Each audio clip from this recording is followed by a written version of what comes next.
seja muito bem-vindo ao meu canal. Se você não me conhece, meu nome é Mariana, eu sou professora de inglês e advogada, e este é o quadro Faith with Fluency, que eu criei para ensinar inglês com a Bíblia, que é um chamado que eu tenho há muitos anos.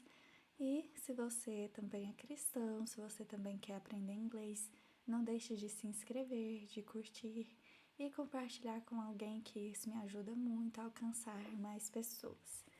E sem mais delongas, vamos ver sobre o versículo de hoje. Nós vamos ver 1 Reis, tá? Então, se você quiser acompanhar também com a sua Bíblia em português, pode ficar à vontade. E, como sempre, eu falo para você não deixar de assistir a primeira aula do Faith with Fluency, que eu falo qual a melhor versão da Bíblia em inglês, a melhor tradução que eu encontrei, dicas de estudo, coloco também o vocabulário mais geral assim da Bíblia, que é importante para você não ficar muito perdido, tá? Então, vamos lá para o nosso versículo.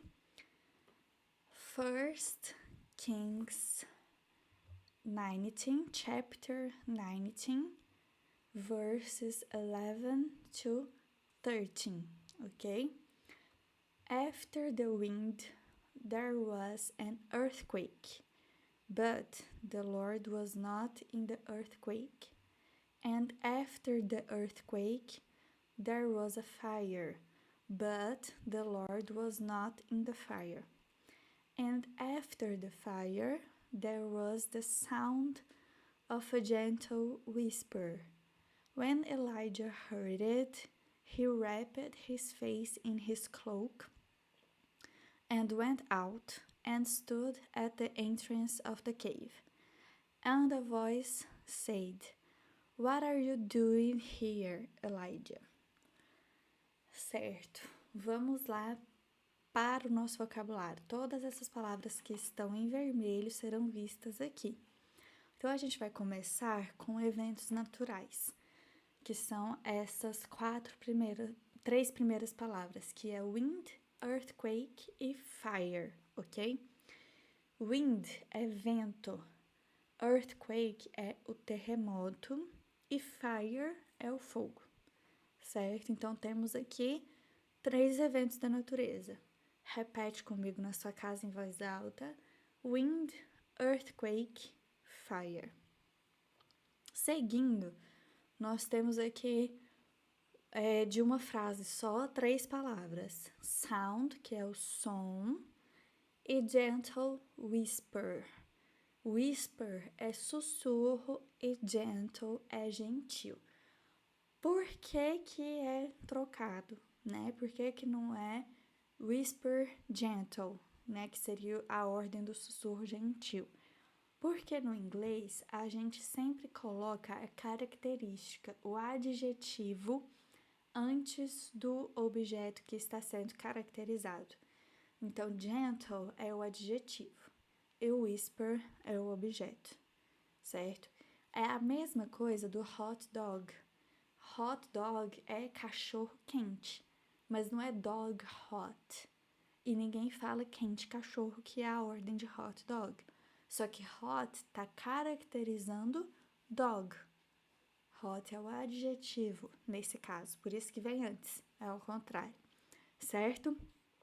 Então, vamos voltar lá no versículo para não se perder, ó. O som de um sussurro gentil. E aí vem wrapped e cloak.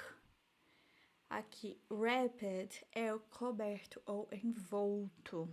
Se cobriu com o quê? Com a sua capa ou o seu manto. Cloak, manto ou capa, certo? E por último, que ficou aqui só no versículo, é o stood. Stood é o passado do verbo stand. E stand, ele tem um significado de ficar parado, de permanecer em pé, sabe? De stand quiet, fique parado, fique quieto, sabe? De estar permanecendo. Nesse caso aqui é o passado, então ficou parado, né? Se permaneceu na entrada da caverna, certo? Então, qual seria a tradução aqui, né? Desse versículo? Depois do vento, teve um terremoto, mas o Senhor não estava no terremoto. E depois do terremoto, teve um fogo, mas o Senhor não estava no fogo. E depois do fogo, teve o som de um sussurro gentil.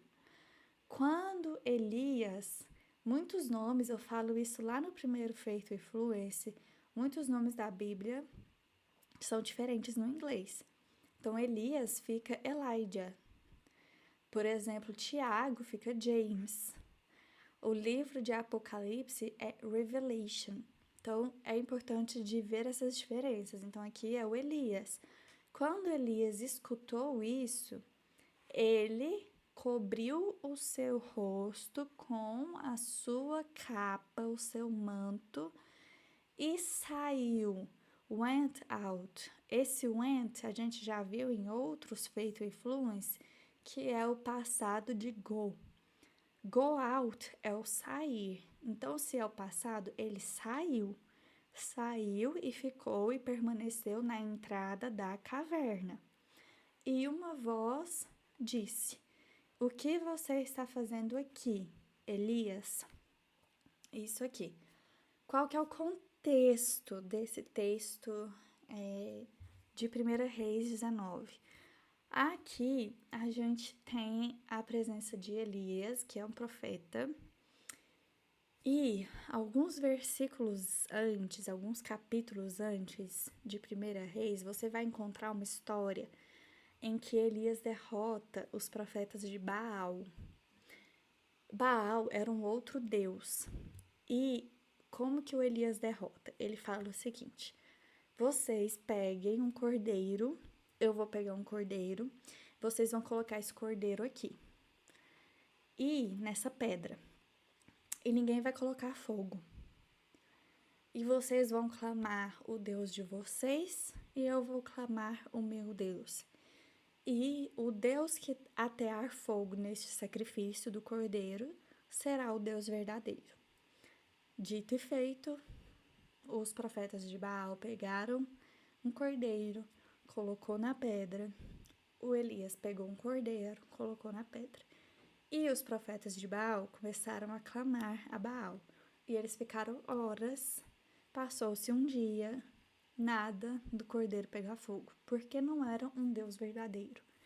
E Elias chega a zombar, começa a falar que vai clamando ao seu Deus aí mesmo, não é ele que é poderoso, que não sei o quê. Até que Elias faz uma forte oração, que é a oração de: meu Deus, mostre que o Senhor é Deus e caia fogo do céu. E Deus responde, fazendo cair fogo em cima do cordeiro.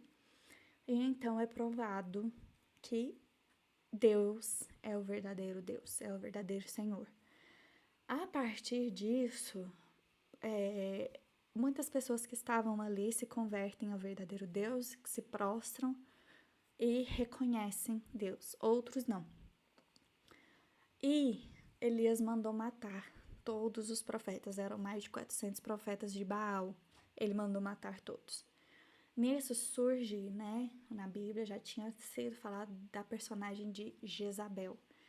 E Jezabel escutou isso, ela acreditava em Baal também, e ela fica sabendo dessa notícia da morte desses profetas e fica furiosa com Elias e manda matar Elias. E aí o Elias começa a se esconder, ele foge e se esconde de Jezabel. Aonde ele se esconde? Numa caverna no deserto. E nessa fuga do Elias, nessa tentativa de viver do Elias, ele se sente muito angustiado, muita angústia. E eu imagino que ele se sentiu muito sozinho também. E em um dado momento ele senta e fala que era para Deus levar ele, que ele já não queria mais viver. E quando ele fala essa palavra, né? Quando ele diz isso, vem um anjo e fala para ele: levanta e come. E essa comida que ele come dá força para ele. E é interessante de ver que essa providência de Deus com essa comida que ele entregou para Elias trouxe renovo para a alma do Elias. Então, isso a gente pode interpretar, pelo menos é a forma que eu interpreto, como sendo de que o que Deus provê na nossa vida, a providência de Deus nos sustenta, né? Então, se está nas mãos de Deus, nós seremos sustentados. E ele vai para essa caverna e o anjo, se eu não me engano, eu posso estar enganada, que aí aqui eu já não me lembro, mas alguém fala para ele que Deus vai ver ele. E ele fica nessa caverna e acontece um vento muito forte, mas Deus não estava no vento. Depois do vento vem um terremoto, mas Deus também não estava no terremoto. Depois do terremoto vem um fogo. Deus também não estava no fogo. E é interessante que em todos esses 3 eventos naturais que são poderosos, Elias não sente medo, mas quando ele escuta um sussurro suave, ele cobre o seu rosto com o seu manto. E isso eu acho que é muito o medo que ele sentiu desse sussurro. Ou seja, o terremoto não o assustou, o fogo não assustou, o vento forte não assustou, mas o sussurro de Deus assustou. Ele levanta, ele fica na porta da caverna, ele não sai da caverna, ele fica na porta e Deus pergunta para ele: o que você está fazendo aqui? E a história se segue com Deus mandando ele voltar de onde ele veio. Mas o nosso ponto é até aqui. Eu acho que muito interessante, desde a primeira vez que eu ouvi esse versículo falando que Deus estava no sussurro, isso nunca mais saiu da minha cabeça, porque para a gente escutar um sussurro, a gente tem que estar em silêncio. E imagina o quão a mente de Elias não estava cheia de coisas, que ele queria morrer, né? E ele tinha acabado de fazer muitas coisas, ele estava sendo ameaçado, ele estava sendo perseguido.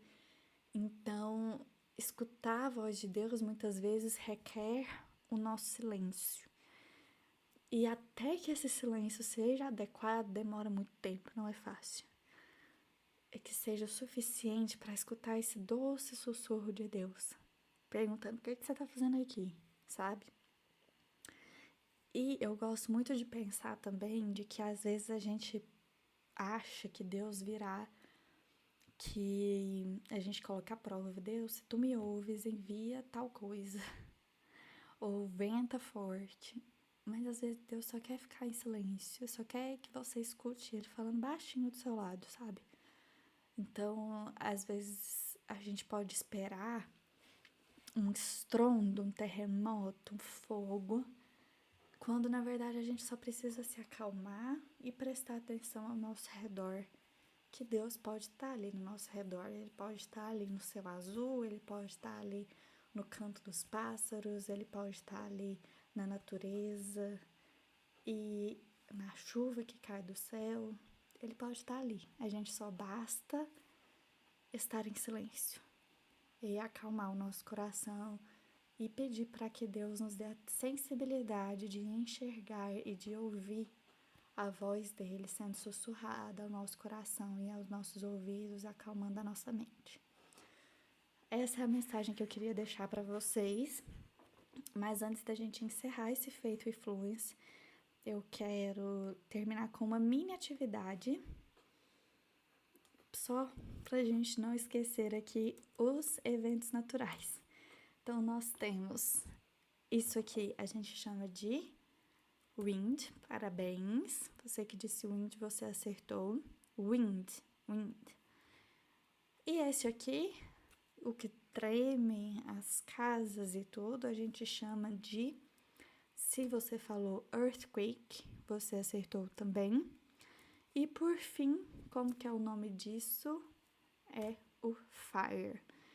E só para relembrar uma coisa muito importante, que fire, ele também é o verbo de demitir alguém, certo?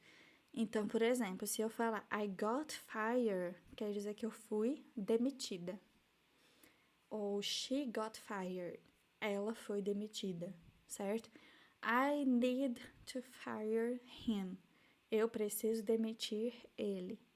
Então, é fogo e também a demissão. E é isso por hoje. Eu espero que você tenha aprendido, que tenha edificado a sua vida um pouco. Se você gostou, não deixe de comentar, de curtir. Me fala a próxima mensagem que você quer ouvir aqui também, o próximo vocabulário que você quer aprender. E eu te vejo no próximo Faith with Fluency. Bye, bye!